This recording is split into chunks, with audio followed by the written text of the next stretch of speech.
I recently got home from a solo trip to Florence, Italy, and I took a lot of pictures while I was there that I wanted to add to my scrapbook. So I thought today I would share with you the process of doing that, starting with printing the photos at home, which is a game changer. And Kodak photo printer was nice enough to send me the Mini Shot 3 Retro, and it's an instant camera, but it's also a Bluetooth printer. So I was able to take all the photos that I took on my iPhone while I was on my trip and print them directly from here. So without further ado, I'll show you how I print them and then we'll get into making the scrapbook. First things first, we need some photos. So I have here the Kodak Mini Shot 3 Retro, and it's actually really cool because it's a 2-in-1 device. So if you watched my London photo spots video, you'll have seen this in action as a instant camera, but actually it's also a Bluetooth printer. So you can connect your smartphone to it and print right from here. So we'll do that today. Okay, so once it's on and connected to Bluetooth, you can go into the Kodak Photo Printer app and select the photos that you want to print. You can do multiple at a time, but for just the sake of this demo, I'm just going to do one. So let's go with this picture and then just hit print. It's really cool because it goes through 4 different passes. So it starts with yellow, then magenta and cyan, and then there's a protective layer as well so it doesn't smudge on your pages. And there we go, we have a photo for our scrapbook. Okay, so I have a vision that you'll see a little bit later, but basically the idea is that I want to have a picture on each page that looks like a Polaroid. So what I'm gonna do is I'm gonna first crop this down into a square, and then I'm gonna add a white frame around it, and then I'm gonna write something about the day in the borders. So I want to make sure that I get that on there. That looks really cute. Now I'm just gonna print that. Okay, so you see what I mean? Here I can write something. This is actually perforated. I don't know if you can see, but on images that you don't want to have a border, there's a perforated edge so you can rip this off. But for these, I'm just gonna leave it on, and then I'm gonna write in the margin here. I have to say, one of the best things about having an at-home printer is that you can easily change your mind. So at first I printed this without a border, and then I was like, no, actually I want a border. So I was easily able to do that. I didn't have to go anywhere. I've actually been in the middle of making a scrapbook page before and realized I wanted the photo that I had printed in a different format, and I had to completely reorder them from wherever I was picking them up. So this is like just, I love the options. I really like mixing color and black and white photos on the page. So I think for this like kind of section that I'm thinking of, I'm gonna leave this one in color, but I'm gonna make these 2 monochrome.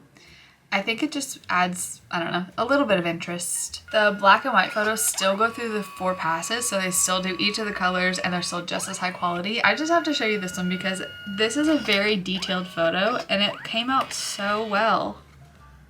Like, look at all that detail. It's so cool that this instant camera is also a printer because when I went to Florence, the only luggage I took was this backpack, so there's no way I could have fit anything more than the essentials, so this had to stay home. But now I can still have these really cool instant photos even though this wasn't physically with me. If you do want to see this in action as an instant camera, I would recommend checking out this video. One thing I did want to show you is that it's really cool because you can add the border right here. So if you did want this kind of instant photo look, you could just add the border around it right in here. I don't know if you can see that on the screen. There you go. Okay, let's move on to the scrapbook. For supplies, I have my stack of photos from each day. I also have a collection of things that I kept from my trip. I always recommend keeping stuff like this so you can use it in scrapbooks. So any type of flat ticket, gelato wrapper, business card that you get, keep it, throw it in the scrapbook. I also have these little post-it notes that I got at Tiger, and I thought I could use these for like little doodles or labeling things. I have some washi tape, a bunch of pens, a Sharpie for writing on the photos if I want, and most importantly, I have my scrapbook. Oh, I forgot to mention glue, and normally I would recommend glue sticks, but all of mine are dried out, so I'm gonna very sparingly use this high-tack all-purpose glue. Alright, so I've laid out my pictures as well as a couple little extras, and I have a vision and a plan, so I'm going to start moving forward with that. I'm going to do a title here, and then I also wanted to leave 2 little sections for like mini journal entries. This trip was very special to me because I studied abroad in Florence in 2018, and this was my first time back in 4 years, so I wanted to be able to write down some memories from that. By the way, if you haven't seen the vlog of this trip, it's really fun. I'll link it in the cards and in the description. But yeah, so I wanted to leave those spots, and then I also have a few little areas that I think I'll do some doodles and some labels and stuff like that. So let's get into it. The tip of my Sharpie is leaving a lot to be desired, so I have to write a little bit bigger than anticipated, but there we go. So I'm gonna do a faux calligraphy technique for the title. First thing I'm gonna do is just write Florence normally in cursive.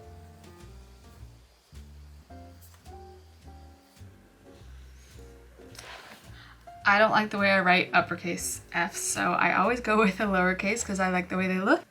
Okay, so now for the faux calligraphy part. All of the downstrokes, as we were writing in cursive, we're gonna go back and fill those in a bit.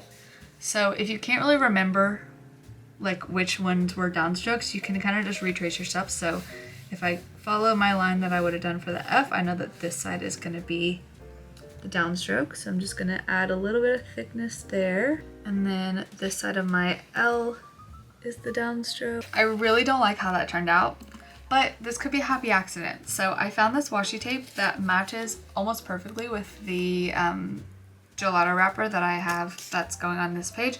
So I'm actually just gonna cover that and try writing over it onto the washi tape. Perfect. Okay, and now look at that. That'll be cute. Okay, I have this white paint pen that I think might look cool there, so I'm gonna try that out. I think that came out really cute. See, it just goes to show sometimes when things don't work out, it's for a reason. All right, so far I have tacked in these like journal entries. I wanted them to be on lined paper, so it kind of looked like I just like ripped them out of a journal and taped them in. And then I've added a location tag here. And then I thought it would be fun if I drew some gelato on top of this cone wrapper.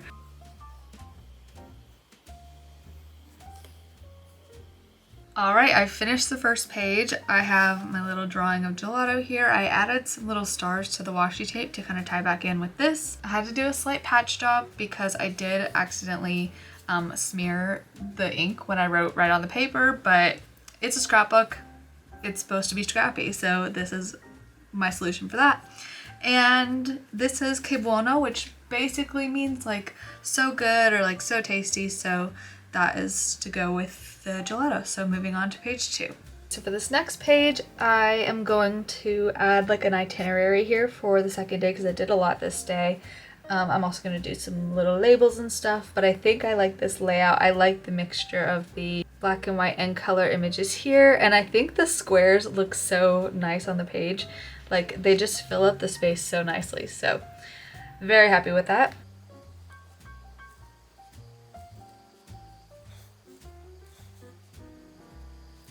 Okay, we got a little bell tower and a little Duomo, and I think I'm gonna leave it at that for these pages. Also, for an interactive segment, can you spot me? Right there. Okay, my vision for this page is a bit ambitious, but something in me is really wanting to try drawing the whole Florence skyline across these 2 pages. So in order to make this a little bit more attainable, I think what I'm going to do is I'm going to try sketching it out on a different piece of paper, and then depending on how that goes, I can either just look at it for reference as I'm drawing it across here, or I can like trace it onto the page. Okay, this is in no way an accurate geographical representation of Florence. However, I think I'm happy with, I like kind of the messy vibes of it. I'm gonna, of course, like, you know, kind of refine it. I might also add the like mountains back here, or the Tuscan Hills. So I think when I do this in ink on the page, it will have like kind of a cool effect. So we're gonna go for it. Okay, there we go. It's a little bit rough, but I think I'm happy with that. Now for the rest of the page, I am gonna keep working in pencil first because I spent so much time on this, I don't want to ruin it. Okay, I don't know if you can see, but I wrote everything that I'm planning to write in pencil, and I'm gonna go back and fill it in pen, and then we'll glue everything down.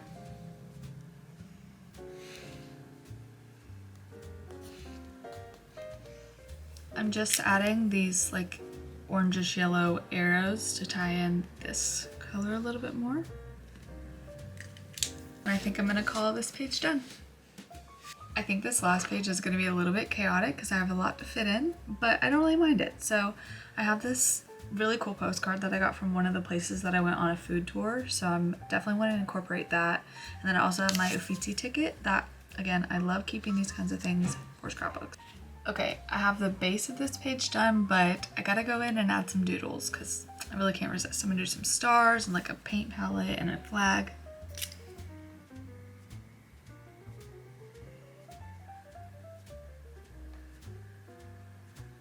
And there we have it. Okay, so let's have a final look at the pages that we put together. So here is day 1. Then we have day 2. Get the glare off there. Day 3. And day 4. So that's it for this scrapbooking video. I really hope that you guys enjoyed, and thanks again to Kodak Photo Printer for sponsoring this video. I really appreciate it, and I honestly love the photos. They came out so well. So thank you guys for watching, and I'll see you next time. Bye!